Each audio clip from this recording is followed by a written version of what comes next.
ఊరిలో ఒక తోడేలు గ్రామ ప్రాంతంలో నడుస్తుంది. దానికి నేల మీద పడివేసిన గొర్రె చర్మం కనిపించింది.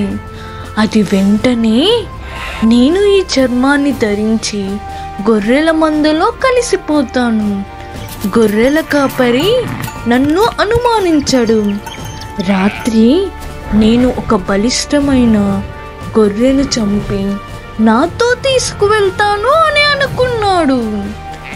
తోడేలు గొర్రె చర్మాన్ని కప్పుకొని గొర్రెల మందలో కలిసిపోయింది. అది ఊహించుకున్నట్లే గొర్రెల కాపరి దాన్ని గొర్రెగానే భావించాడు.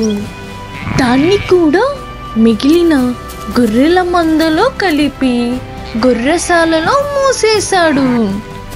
తోడేలు రాత్రి కోసం కాచుకొని ఉంది.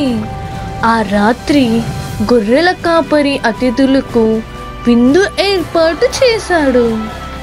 అతను లావుగా ఉన్న గొర్రెను తీసుకురమ్మని ఒక సేవకుడిని పంపాడు. ఆ సేవకుడు అనుకోకుండా గొర్రె చర్మం కప్పబడిన తోడేలును చూశాడు. ఆ రాత్రి అతిథులు భోజనంలో తోడేలును తిన్నారు.